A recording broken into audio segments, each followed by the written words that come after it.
एकदम ताज़ा और फ्रेश रिपोर्ट एक बार फिर आपके सामने लेकर हाजिर हूं। बहुत सारे अपडेट हैं। शुरुआत हिजबुल्लाह से करूंगा।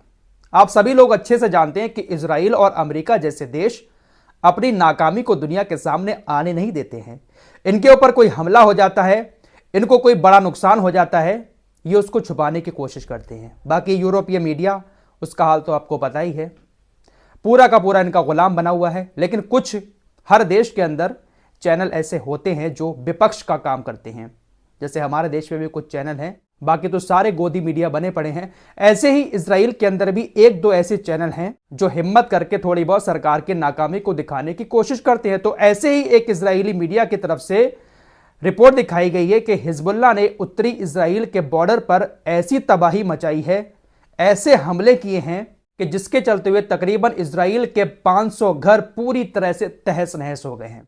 उत्तरी लेबनान के बॉर्डर से हिजबुल्लाह जब से जंग शुरू हुई है लगातार हमले कर रहा है। बहुत दिन पहले आपको बता चुका हूं, तकरीबन 2 महीना पहले ही इजराइल ने उत्तरी इजराइल के इलाकों से सारे यहूदियों को घर खाली करके अंदर बुला लिया है।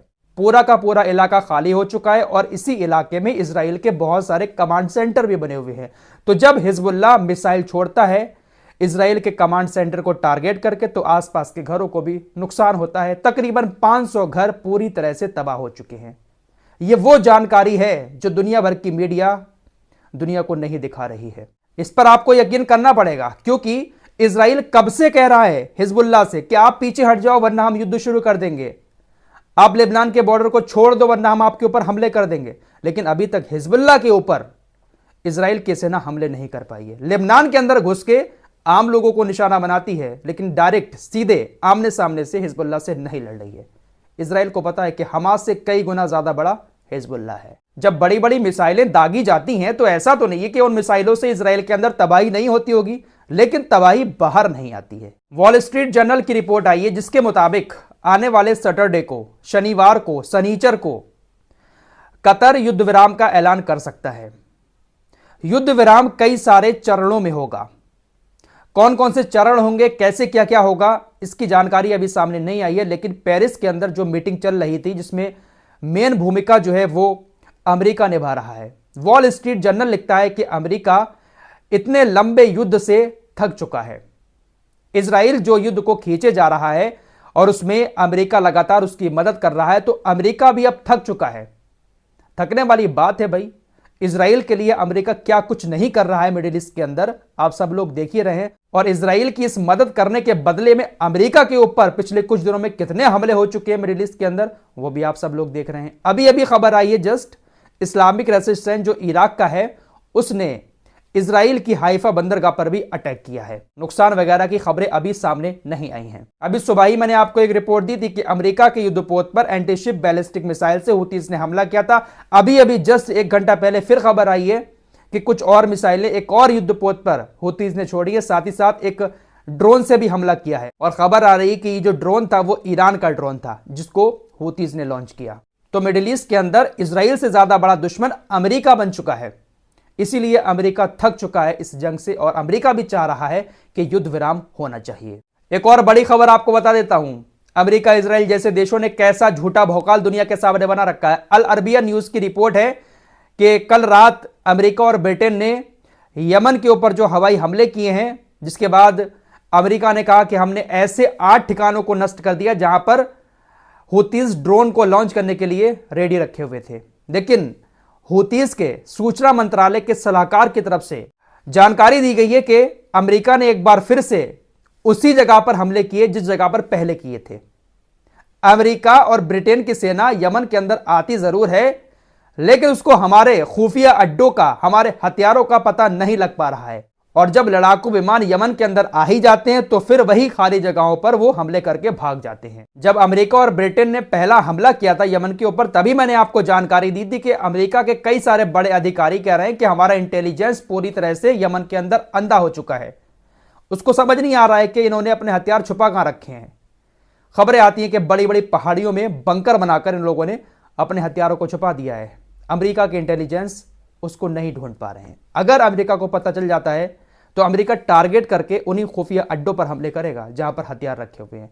लेकिन भाई 8-10 साल से बमबारी झेल रहे हैं, सब कुछ पता है उनको कि कहां पर आकर हमले हो सकते हैं, कहां पर अपने हथियारों को छुपाया जा सकता है। आपकी स्क्रीन पर ये यमनी राष्ट्रपति सुरक्षा बल के कमांडर हैं, इनका नाम है जनरल अब्दुल्ला याहिया हसनी।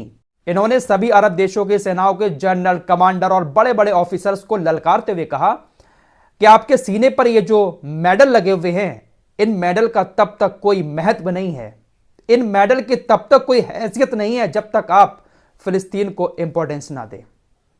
अगर आप एक सेना के अधिकारी हैं और आपके सीने पर बड़े बड़े मेडल लगे हुए हैं तो आपके लिए सबसे पहले फिलिस्तीन आना चाहिए। बात बिल्कुल जायज है, अगर थोड़ी बहुत भी हुड़की ये लोग देते रहते तो शायद इतना बुरा हाल गाजा का नहीं होता। इंटरनेशनल कोर्ट ऑफ जस्टिस ने जिस दिन से फैसला सुनाया है नरसंहार को बंद करने की बात कही है, उस दिन से देखिए, लिस्ट आपकी स्क्रीन पर है। जुमे को यह फैसला सुनाया था और आज तक आंकड़ा देखिए आपकी स्क्रीन पर।